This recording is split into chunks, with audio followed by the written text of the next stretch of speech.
আসসালামু আলাইকুম ওয়া রাহমাতুল্লাহি ওয়া বারাকাতুহু। কেমন আছেন আমার আদরের কলিজার টুকরা আপুরা? আল্লাহ সবাইকে ভালো সুস্থ রাখার তৌফিক দান করুন, এই দোয়া সবসময় করছি। এবং আপনাদের দোয়া আশীর্বাদে আমিও ভালো আছি, আলহামদুলিল্লাহ। আল্লাহর কাছে শুকরিয়া জানাচ্ছি। আপুরা, আজকে আমি হাজির হয়েছি আপনাদের সামনে দেশি মুরগির গোশ রান্না করব। আমি কড়াইয়ের মধ্যে পেঁয়াজ ও সরিষার তেল আমি দিয়ে দিলাম।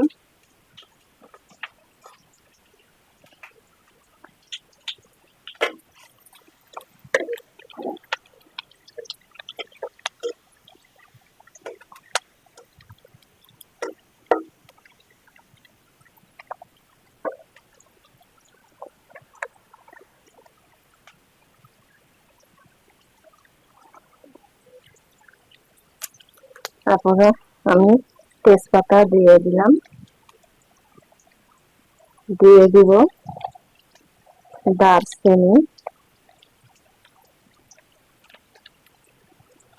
ও লং 2-3টা এবং ছোট এলাচ।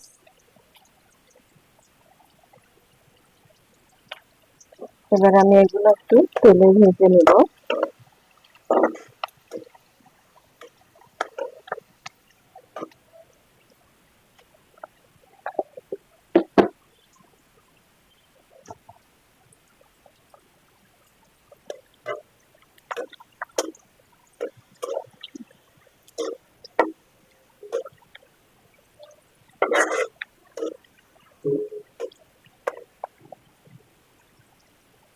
এবারে আমি এখানে ধনিয়া গুঁড়ো, জিরা গুঁড়ো, শুকনো মরিচ গুঁড়ো, হলুদ গুঁড়ো, লবণ সবকিছু মিক্সার করে আমি পানি দিয়ে রেখেছি। এবার আমি দিয়ে দিলাম।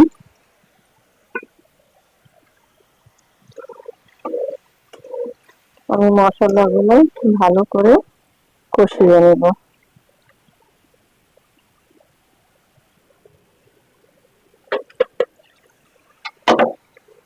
মশলাগুলো কষানো হয়ে গেছে।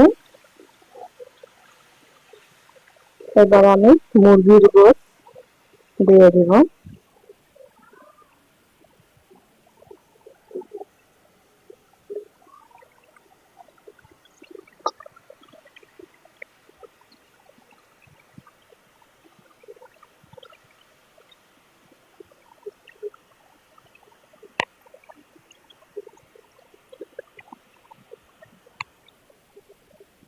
দিয়ে দিলাম মুরগির গোশগুলো।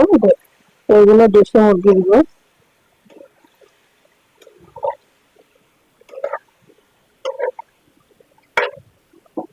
এবারে আমি গরম মশলার গুঁড়ো দিয়ে দেব।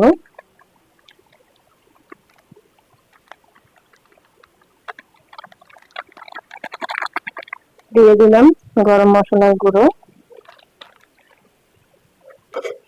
একটু ভালো করে নাড়াচাড়া করে দিয়ে আমি ঢেকে দেব।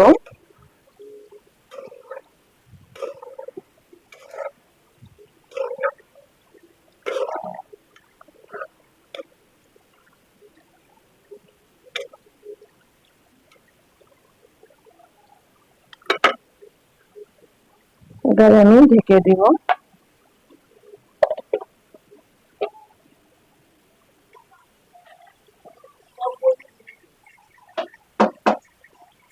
আপুরা, দেশি মুরগির গোশ ভালো করে আমি কষিয়ে নিচ্ছি।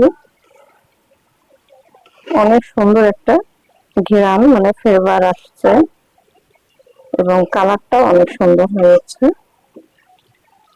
আর দেশি মুরগির মজাই আলাদা। তো আমি কষিয়ে নিলাম। এবার আমি আবারও একটু ঢেকে দিব।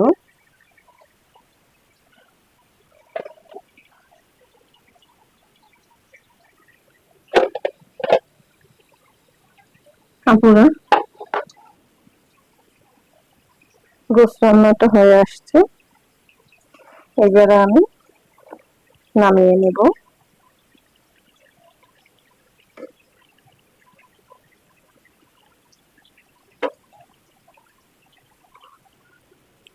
আপুরা, হয়ে গেল দেশি মুরগির গোস রান্না তরকারিটা। কেমন লেগেছে আপনাদের কাছে ভিডিওটি অবশ্যই কমেন্ট করে জানাবেন, লাইক দিন, বেশি বেশি করে শেয়ার করুন। দোয়া চাই। ছোট্ট রান্নাঘর চ্যানেলটিকে সাবস্ক্রাইব করতে একদমই ভুলবেন না। যারা নতুন আপুরা দেখছেন পাশে বেল বাটনটি ক্লিক করে আমার ভিডিওর পাশেই থাকবেন। সবাই ভালো থাকবেন, আপনাদের পরিবারকে নিয়ে যেন সুস্থ থাকেন, এই দোয়া আল্লাহর কাছে কামনা করে রেখে দিচ্ছি।